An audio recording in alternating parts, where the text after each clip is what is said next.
Hello dear viewers of Easy Languages. Welcome to our Meet the Producer section. Today we are in Zagreb, Croatia, and I'm here with Mato, who is a producer of Easy Croatian videos, and we are going to ask him a few questions about the project. Mato, why did you become a co-producer? Well, since I'm learning German for quite time now, and I don't really go to any school or language course, I'm always on the internet searching for some kind of interesting projects to learn German for free. And about a year ago, I came up on this cool Easy German project on YouTube, and I started to watch it every day, basically. And after a while, I was thinking to myself, it would be very nice to do something like that here in Croatia and to help people to learn Croatian. And then I spoke to my girlfriend about that and to you, and we all agreed it would be a nice thing to do. Then I contacted Easy Languages crew, Karina and Janusz, and they were very, very friendly and helpful. And Okay, and why would you recommend others to become co-producers?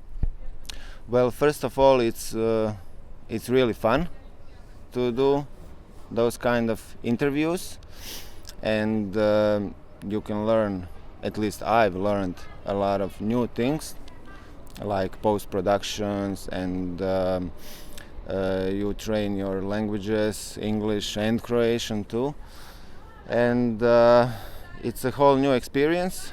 And Easy Languages crew is our Easy Languages family is bigger and bigger, and everybody are so cheerful about that, and it's a good atmosphere in the project, and I would really recommend to everybody to join our project and do some easy language in your country. Cool. Now we're going to talk about videos. What content should videos have? Well, it should be interesting. It should be educational, first of all, but it's a project where we try to reveal street culture of our city or our country. And street culture is basically usually very interesting culture, so you should always try to find some kind of topics that are unusual and interesting to people, and you should choose your interviewers that are in the good mood and that are willing to speak with you for a while, so you can make a good episode at the end. And the topics should involve things that are familiar to people, but the topics that would make the people to think about it and to say something interesting, and something that some new experience for them. It should be some kind of whole new thing that you can't see on television and other mainstream media and like that. Okay, and how to approach people? Well, spontaneously is the best. You should try to be as much as spontaneous as you can. Sometimes it's really hard. Most of people don't really want to talk with you, but if you approach them with a big smile on your face and if you are in a good mood, then basically it's not so hard. But I always try to approach them spontaneously without explaining what we are doing and why we are doing that, because then the answers are the best.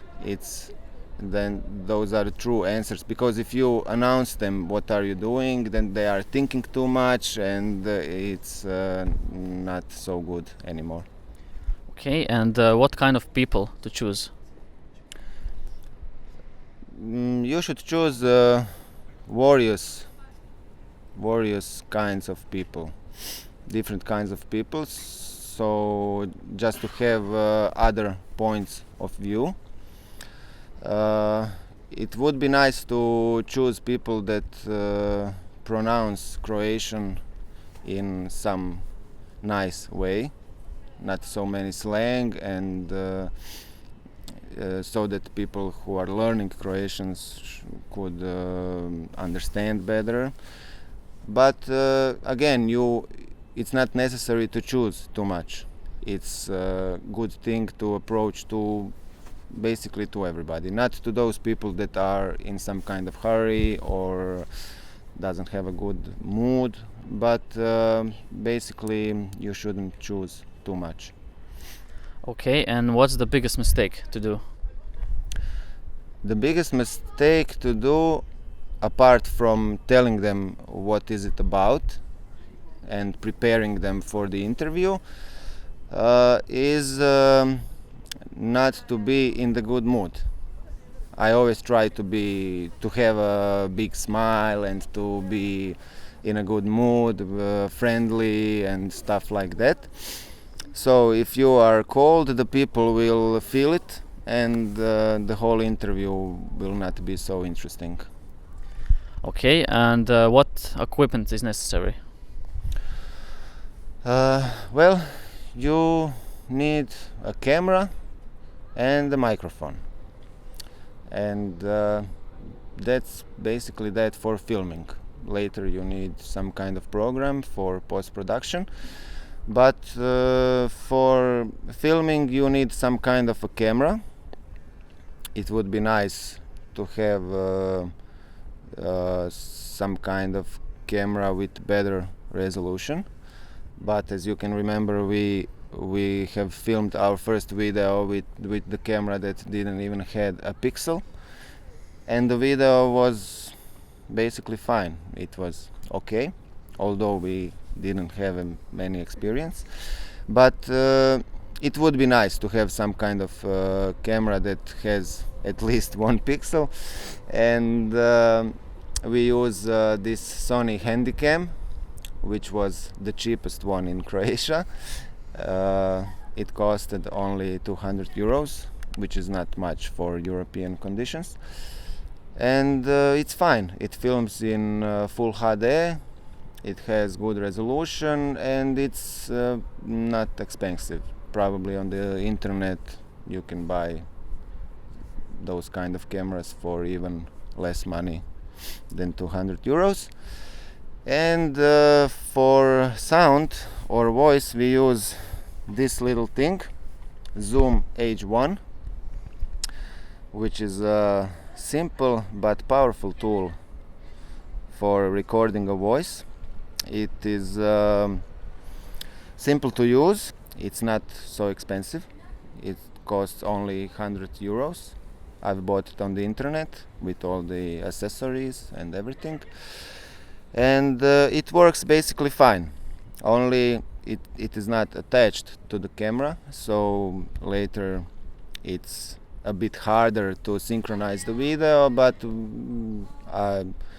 I learned that in a few days it's not such a big problem. Okay, and can you tell us a little about post-production? What kind of programs do you use and how do you make the subtitles? Post-production is very interesting thing to do, but also very hard, because you need to choose which content will you put in the video, and it's not always so easy to choose which people to put in the video and which one to delete, because most of people say at least something interesting. And the program that I use is Adobe Premiere Pro CS6, which is rather expensive and professional, but you don't really need to use professional programs. You can download from the internet some kind of a free program. Then you will need a few more programs to do other things. That Adobe is doing everything in one program, but you don't need to buy program to do editing and post-production. And it's same about the subtitles. For subtitles I use Adobe Photoshop, which is again rather expensive program, but you don't really need that. There are many various different kind of programs in the internet that you can download for free and do some basic subtitles and videos. Okay, and can you explain to us how do you synchronize audio files with the video and the subtitles? Is it hard or is it easy? Well, at first it was a bit complicated. As I already said, Zoom H1 is a nice little tool. It has many features and I would definitely recommend it. But it's not attached to a camera, so you need to somehow synchronize audio and video. And Adobe Premiere Pro is very good for that, but other free programs can do it basically good as well. And subtitles, as I said, I make them in Adobe Photoshop.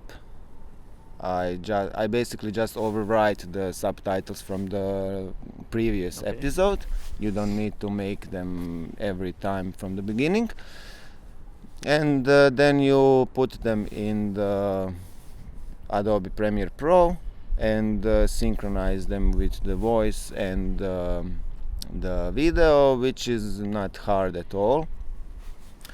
As I said at the beginning, everything is hard, but then there are many tutorials on YouTube that can help you to do basic editing of videos, and in a few days you can learn all the basics, and it's not really hard thing to do, and it's very, very fun, and you can learn a lot of new things, a lot of things that you didn't even know that exist. And it's very, I would recommend it to everybody. It's very fun. And can you give some advice to people who are going to start being co-producers of Easy Languages videos? Well, I can give them many advices, but most of all it would be very nice to learn your equipment, because we have a bad experience with that. When we decided to start filming, we wanted to do everything so quickly, and we wanted to do everything tomorrow, and we were very excited and not really exploring the techniques and everything necessary to know. So it would be nice to learn your equipment, to see some kind of advices on internet, and don't have a fear. It's it's not so complicated after all. You just need to have a good will to do something interesting and find some time. And it would be good to have an extra battery, which we don't have, so we can't shoot all day. But it would be nice to have an extra battery. You can do it with only one battery, but it would be nice to have an extra one, so that you maybe when you are filming and the things are going good and you are out of electricity, and that's not very nice. Thank you, Mato, for doing this interview. I hope this will be helpful to others who are maybe thinking of joining us and start producing their own videos. And feel free to contact Easy Languages crew if you have any questions.